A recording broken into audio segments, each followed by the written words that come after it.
Saat Hani mengikuti selah tupai terbang yang melacak sekte roh hantu tetua Zong, rombongan Master Sekte Roh Hantu telah melewati gunung besar dan tiba di sebuah basrom. Cekungan itu remang-remang dan lembab, dengan berbagai ukuran genangan di tanah yang membuat sengsara bagi kelompok kultivator untuk berjalan. Meskipun mereka mampu menggunakan beberapa teknik mantra kecil untuk menangkal lumpur dan air kotor, kecepatan mereka berkurang secara besar-besaran. Terlepas dari ketidaknyamanan mereka saat ini, tidak ada dari mereka yang mengeluh. Ketika mereka telah mendaki gunung besar, mereka berhasil mengamati segala sesuatu yang ada di kejauhan dan melihat altar besar yang terletak di tengah lembah. Ini adalah pertama kalinya mereka melihat bangunan utuh sejak mereka memasuki lembah Devil Hall. Hanya berdasarkan fakta itu, tidak perlu dikatakan bahwa tempat itu tidak biasa. Kemungkinan juga ada hubungannya dengan Taman Roh Ether. Akibatnya, Wewuya dan para kultivator sekte roh hantu berjalan dengan antisipasi yang membara, meskipun langkah mereka melambat. Bukannya mereka tidak berpikir untuk melayang di atas tanah, tetapi mereka hampir disambar petir merah ketika mereka mencoba. Tampaknya semakin dekat mereka ke pusat cekungan, semakin ganas batasannya, menghilangkan kecenderungan mereka untuk menguji batasan lebih lanjut. Setelah berjalan melalui lumpur selama setengah hari, rombongan kultivator akhirnya tiba di dekat altar dengan hanya semak belukar di jalan mereka. Altar itu tampak raksasa bahkan di kejauhan. Altar itu diukir dari batu gunung putih dan ditumpuk dengan stepa besar. Itu benar-benar menjulang, mencapai lebih dari 1 kilometer ke langit. Itu adalah struktur yang benar-benar megah dan mengesankan. Tetapi mengingat ketinggiannya yang besar dan jaraknya dari mereka masih tidak dapat melihat dengan jelas alasnya. Meskipun Wewuya sedang menginjak air yang keruh, seluruh tubuhnya memancarkan cahaya hijau samar yang memungkinkannya untuk melewatinya dengan mulus. Dia dengan tenang berkata, "Seharusnya hanya butuh 4 jam sebelum kita tiba. Master Sekte Wang, saya cukup ingin tahu tentang Taman Eteroh sekarang karena kita sangat dekat dengannya." Wang Tianseng samar-samar tersenyum dan dengan santai berkata, "Saudara Wei, tenanglah. Ketika saatnya tiba, saya pasti akan memberitahu Anda semuanya." Wei Wuya mengangguk dan hendak menanyakan sesuatu lebih jauh, ketika cahaya hijau tiba-tiba melintas dari murid sekte roh hantu yang berjalan di paling depan. Murid itu jatuh kembali sebelum kepalanya berguling dari tubuhnya, diikuti oleh dadanya, mendarat di air keruh dengan percikan. Air mata spasial. Ketika Wang Tianseng mendengar ini, ekspresinya sangat berubah. Wei Wuya dan Wang Tianggu juga memasang ekspresi serius. Meskipun Wei Wuya dan Wang Tianggu tidak tahu apa yang sedang direncanakan Wang Tianseng, jalan mereka telah berjalan lancar sebelum ini, dan mereka menjadi santai dan ceroboh. Sekarang setelah air mata spasial muncul di hadapan mereka tidak bisa tidak merasakan hati mereka bergetar. Ketika 3 murid sekte roh hantu lainnya melihat ini, wajah mereka memucat dan seluruh rombongan berhenti. Wang Tianseng melihat mayat murid yang terbunuh oleh robekan spasial dan ekspresinya goyah. Pada saat itu, Wei Wuya memejamkan matanya dan menyapu indera spiritualnya ke sekelilingnya sebelum membukanya sekali lagi. Dia tanpa ekspresi menggelengkan kepalanya dan berkata, "Ini tidak akan berhasil. Air mata spasial tidak cukup besar untuk dirasakan dengan indera spiritual." Ketika Wang Tianggu mendengar ini, dia mencentikkan jarinya beberapa kali, meluncurkan 5 bola api berturut-turut. 3 dari bola api menghilang tanpa jejak, sementara 2 lainnya meledak saat menyentuh tanah, meninggalkan 2 lubang besar di belakang. Wang Tianggu berkata dengan nada santai, "Air mata spasial sangat kecil dan hanya agak miring. Kita akan bisa berjalan di sekitarnya." Dengan nada muram, Wang Tianseng bergumam, "Meskipun robekan spasial ini kecil, siapa yang tahu berapa banyak yang akan kita temui di sisa perjalanan. Kita tidak memiliki banyak nyawa yang tersisa. Menurut apa yang aku tahu, seharusnya tidak ada sobekan spasial yang menghalangi jalan kita. Mungkinkah orang itu menyembunyikan sesuatu?" Ekspresi Wei Wuya bergerak ketika dia mendengar ini, tetapi dia tidak mengatakan apa-apa. Adapun Wang Tianggu, dia melirik altar di kejauhan sebelum melihat kembali ke mayat yang tergeletak di tanah, tampak agak bingung. "Lalu, apa yang harus kita lakukan, Master Sekte?" Wang Tianseng dengan tegang mengerutkan kening dan dia melirik ke langit tanpa sengaja menjawab, Setelah hening sejenak, dia menghela nafas panjang dan berkata, "Awalnya saya berencana menunggu sampai kita tiba di altar sebelum mengatakan apapun. Tetapi saya tidak lagi punya pilihan. Saya akan memberitahumu semuanya." Ketika Wei Wuya dan yang lainnya mendengar ini, mereka saling melirik dengan cemas. Wang Tiansheng melambaikan lengan bajunya dalam cahaya perak yang berkembang, memanggil gulungan polos ke tangannya. Gulungan itu panjangnya 1 meter dan bersinar dengan cahaya perak. Itu adalah Wang Tiangu tidak bisa menahan tangis saat melihat gulungan itu. Wang Tiansheng memandang Wang Tiangu dan terkekeh. "Tentu saja kamu tahu apa ini. Bagaimanapun, Anda secara pribadi memberikannya kepada saya. Semua yang saya ketahui tentang Taman Roh Ether berasal dari gulungan ini." Ketika Wang Tiangu mendengar ini, dia tercengang. Gulungan itu adalah potret Master Chang Kun yang berada di dalam sarangnya yang tersembunyi di dataran Mulan. Wang Tiansheng melemparkan gulungan itu dan menggantungnya di udara dalam bentuk bola cahaya. Dia kemudian membentuk gerakan mantra dan menunjuk ke gulungan itu. Dengan suara berderak, gulungan itu dengan cepat terbuka, memperlihatkan potret seorang pria terpelajar yang mengenakan jubah Konfusianisme dengan pedang di punggungnya saat dia melihat ke langit di bagian belakang potret itu. Wang Tiangu dan yang lainnya membuka mata mereka lebar-lebar saat mereka menatap potret itu. Tetapi setelah beberapa saat, tidak ada dari mereka yang bisa merasakan apapun darinya. Tetapi ketika Wei Wuya menyapu indera spiritualnya melewati potret itu, ekspresinya bergerak dan sedikit keheranan muncul di wajahnya. Wang Tiansheng bergerak saat melihat perubahan ekspresi Wei Wuya dan dia berkata, seperti yang diharapkan dari seorang kultivator jiwa baru lahir tahap akhir. Rekan Taoist Wei dapat menemukan misteri dengan cukup cepat. Saya hanya dapat menemukan kekhasan gulungan itu karena saya telah mengembangkan teknik rahasia tertentu. Tidak ada yang istimewa. Ini seperti alat sihir sakti spesial yang telah saya lihat sejak lama. Jika rekan Taoist Wang tidak menyebutkannya kepada saya tidak akan dapat dengan mudah menemukannya. Wei Wuya menanggapi dengan ekspresi aneh. Wang Tiansheng tersenyum dan tidak bertanya lebih jauh.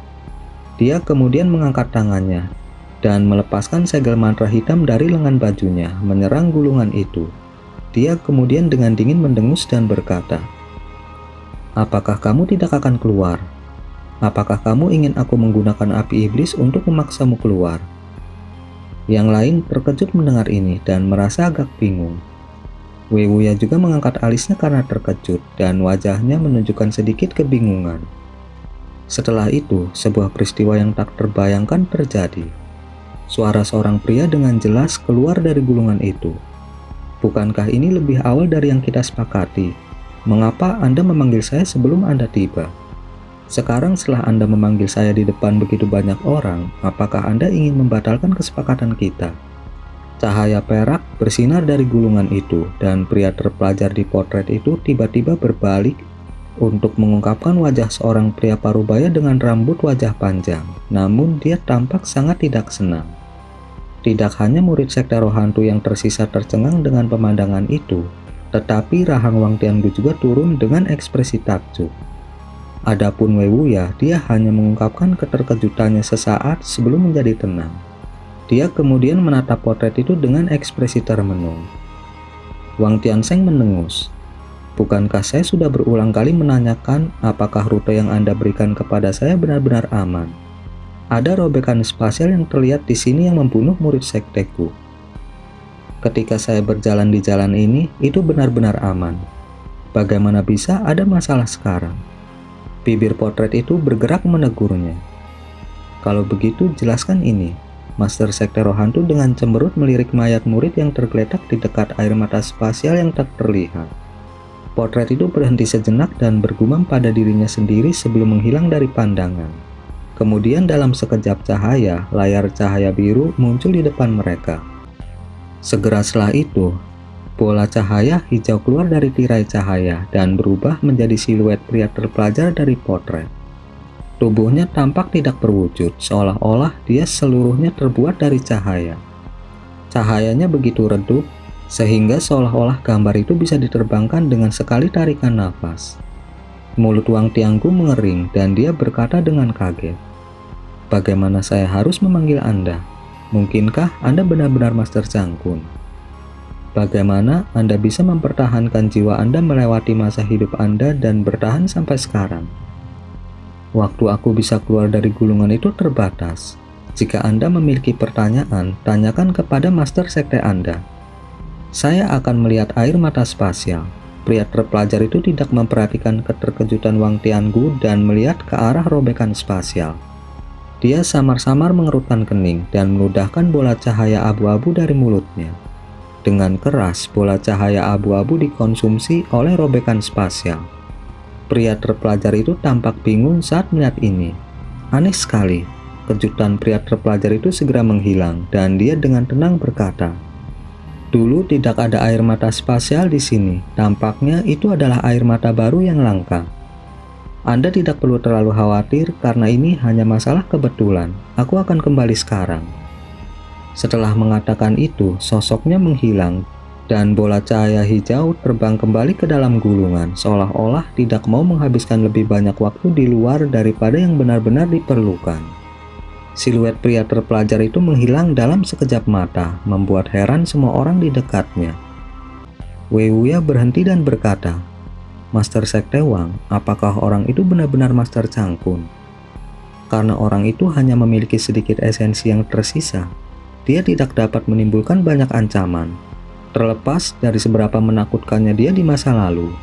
Apakah dia yang memberitahumu tentang Taman Roh Ether? Wajah Wang Tiansheng menjadi rileks ketika dia mendengar bahwa robekan spasial adalah sesuatu yang baru muncul. Dia kemudian menoleh ke Wei Wuya dan berkata, "Untuk memulainya, kita dapat mengatakan bahwa dia berdua adalah Master Cangkun dan bukan Master Cangkun. Dan iya, semua yang kami ketahui tentang Taman Roh Ether berasal darinya." "Maksud kamu apa? Tidak perlu merahasiakannya," Wei Wuya berkata dengan nada kesal. Wang Tiansheng dengan acuh tak acuh menjelaskan, "Saudara Wei salah paham. Potret jiwa yang Anda saksikan adalah jiwa tercerai-berai dari salah satu inkarnasi Master Cangkun. Ketika inkarnasi ini menyelidiki lembah Devil Fall, itu dihancurkan oleh pembatasan.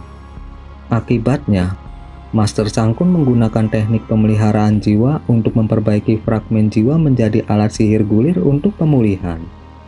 Tetapi sekarang, setelah Master Cangkun yang asli meninggal bertahun-tahun yang lalu, inkarnasi jiwa ini telah menjadi mandiri. Tidak aneh untuk mengatakan bahwa inkarnasi jiwa ini telah menjadi orang yang sama sekali berbeda." Wei Wuya terkejut saat mendengar ini, sementara Wang Tiangu mengerucutkan bibirnya dan tertawa kecut. Tidak jelas apakah dia merasa sedih karena tidak menemukan rahasia gulungan itu atau karena kegembiraannya sebelumnya. Wei Wuya mengangguk dan dengan dingin berkata, "Sepertinya kamu telah mencapai kesepakatan dengan sisa jiwa itu, dan dia memberitahumu tentang Taman Roh Ether. Namun, ini tidak ada hubungannya dengan saya. Saya hanya peduli tentang memasuki taman. Sekarang setelah saya mencapai usia ini, saya hanya peduli untuk memasuki tahap transformasi dewa dan naik ke alam roh." Saudara Wei adalah individu yang cukup masuk akal. Cara ini adalah yang terbaik. Baiklah, karena robekan spasial hanyalah sebuah anomali, mari kita lanjutkan. Master Sekte Roh Hantu tersenyum dan menunjuk salah satu murid untuk terus memimpin. Murid itu memucat ketika dia melihat ini, tetapi dia terus maju, menghindari robekan spasial di jalan. Wei Wuya secara bertahap mempercepat langkahnya, dan murid Sekte Roh Hantu lainnya mengikuti, berjalan menuju altar besar di kejauhan. Berdiri di dalam area glasial yang sangat berlapis es, Hani mengangkat kepalanya ke arah cahaya merah di atasnya. Dia kemudian menghadap peri ungu dan berkata, "Apa yang terjadi? Tupai terbangmu sudah gila." Tidak jauh di belakang mereka ada jurang es selebar 200 meter. Hani dan peri ungu telah melewatinya untuk memasuki kedalaman lembah. Di sekeliling mereka sekarang adalah tanah es, salju, dan deru angin yang menusuk tulang. Namun jubah biru Hani tetap diam, seolah-olah tidak terpengaruh oleh embun beku. "Saya tidak tahu, tupai terbang saya baik-baik saja di luar, tetapi ketika melewati jurang, tiba-tiba menjadi gila. Untungnya saya menariknya dengan cepat sebelum sesuatu terjadi. Bahkan setelah memasuki kantong binatang roh, itu masih benar-benar panik." Peri ungu mengerutkan kening dalam kebingungan total. Hani bergumam pada dirinya sendiri sebelum tiba-tiba menampar kantong penyimpanannya. Sekelompok kecil kumbang pemakan emas dilepaskan, dan mereka berdengung saat mereka berkumpul di awan kecil di atas kepalanya sebelum benar-benar diam. Kemudian dengan perintah mental, sekelompok kecil kumbang segera kembali ke kantong penyimpanannya dengan kepatuhan penuh. Hani membelai dagunya dan tatapannya berkedip saat dia menampar kantong penyimpanan lain untuk memanggil seberkas cahaya hitam. Itu berputar sekali di atas kepalanya dan kemudian jatuh 1 meter di depan Hanli. Cahaya memudar untuk mengungkapkan monyet kecil hitam yang tingginya beberapa inci, binatang jiwa menangis. Itu menguap dan berkedip, menatap kosong pada Hanli seolah-olah baru saja bangun. Hani memperhatikan binatang itu untuk waktu yang lama sebelum memanggil gelombang cahaya biru dengan sapuan lengan bajunya. Dan dalam kilatan cahaya lain, binatang jiwa menangis menghilang dari pandangan. Hani merenungkan dirinya sendiri sejenak dan menoleh ke peri ungu. Setelah mengambil keputusan, dia berkata, "Karena kamu kehilangan kendali atas tupai terbangmu, aku tidak punya pilihan selain mengandalkan diriku sendiri untuk melacak sekte roh hantu. Untungnya kita tidak terlalu jauh dari mereka setelah kita memasuki kedalaman lembah. Saya akan menyebarkan indera spiritual saya dan mencari jejak yang mereka tinggalkan. Jaga aku untuk saat ini." Hani merasa lega bahwa kumbang pemakan emas dan binatang jiwa menangis tidak terpengaruh oleh kedalaman lembah. Tapi ini mungkin sudah diduga karena mereka jauh dari biasa, masing-masing menjadi serangga eksotis peringkat teratas dan varian binatang buas yang menakutkan. Tentu saja Hani tidak mungkin mengetahui bahwa burung Oriole Marcus Nanlong juga tidak terpengaruh oleh lembah, tidak seperti burung roh mulan dan tupai terbang peri ungu. Penyebab dibalik ini ada hubungannya dengan rahasia yang tersembunyi di kedalaman lembah. Peri ungu menggigit bibirnya dan berkata tanpa daya, "Kalau begitu yang bisa kita lakukan hanyalah mengandalkan kemampuan saudara Han." Hani mengangguk dan segera duduk bersila. Dengan mata terpejam, tubuhnya mulai bersinar cemerlang dengan cahaya saat untayan Ki sesekali melayang di udara. Peri ungu menunggu di samping, matanya yang jernih menatap wajah tanpa ekspresi Hanli. Sejujurnya, dia merasakan emosi yang tidak jelas dan tidak diketahui terhadap Hanli. Tidak sepenuhnya akurat untuk mengatakan bahwa mereka hanya teman baik, dan dia merasa senang ketika Hani menjadi tercengang saat melihat penampilan aslinya. Dia juga pasti tidak bisa dianggap sebagai orang kepercayaannya. Meskipun dia telah melalui banyak cobaan dan kesengsaraan dengan Hani sampai sekarang, dia tidak pernah benar-benar mengungkapkan hatinya kepadanya, seolah-olah dengan sengaja meningkatkan jarak di antara mereka. Sepertinya dia tidak punya niat untuk mengambil sesuatu lebih jauh. Faktanya dengan status dan kultivasi Hani saat ini, jika Hani melamarnya, dia masih tidak yakin apakah dia akan menerimanya atau tidak. Dia secara tidak sengaja mengetahui dari kultivator Song bahwa Hani sudah memiliki pendamping Dao bernama Nangongwan. Sangat mengecewakannya, rasanya seolah-olah sesuatu miliknya telah direnggut. Pikiran peri ungu tetap linglung saat dia menatap wajah Hanli, imajinasinya merajalela. Tentu saja, Hani sama sekali tidak mengetahui semua ini. Dia sudah melepaskan indera spiritualnya untuk menyapu radius 50 km dan melihat apakah ada kultivator sekte roh hantu di sekitarnya. Namun sebagai hasilnya, pencariannya berakhir sia-sia. Hani mengerutkan kening, tapi dia tidak berkecil hati. Dia kemudian menyebarkan indera spiritualnya untuk memindai lebih dari 100 km jauhnya, tetapi masih tidak dapat menemukan aura kultivator lainnya. Setelah beberapa pertimbangan, Hani melemparkan kantong binatang roh ke udara dan dia membentuk gerakan mantra dengan tangannya, melepaskan lebih dari 1000 kumbang pemakan emas ke udara.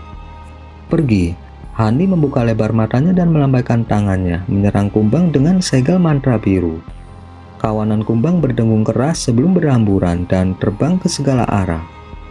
Hani kemudian menutup matanya sekali lagi, dan cahaya yang mengelilingi tubuhnya menjadi lebih cemerlang.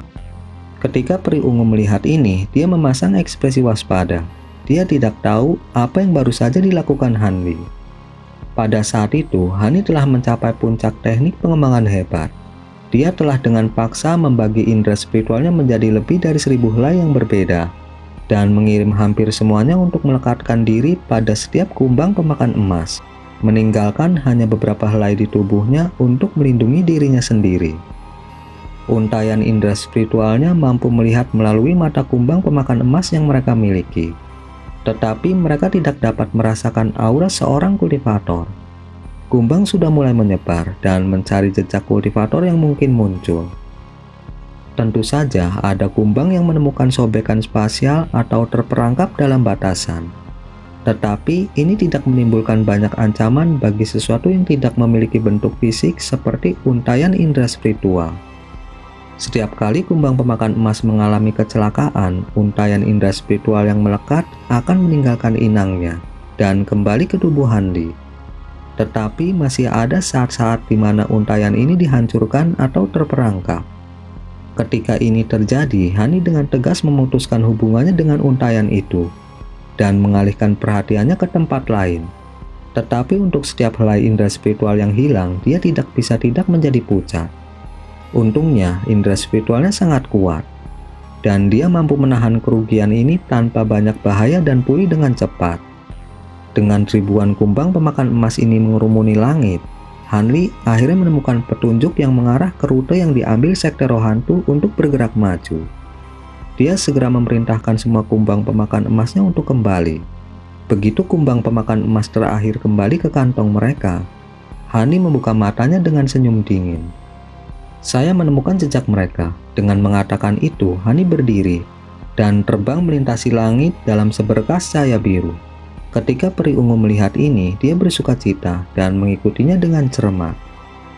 Tak lama setelah itu, Hani dan peri ungu muncul di atas hamparan batu yang tersebar. Hani menatap pegangan yang baru muncul dengan ekspresi aneh. Hani dengan tenang berkata, "Sepertinya ini adalah salah satu tempat dengan tanda yang ditempatkan di sini. Jika saya ingat dengan benar, seharusnya ada dua lokasi yang ditandai yang mengarah ke buah pembakar roh. Ini adalah kesempatan utama untuk melacak mereka." Kemudian dengan lemparan lengan bajunya, bola cahaya putih terbang dari lengan bajunya dan mendarat 10 meter dari mereka untuk mengungkapkan kereta kuda angin.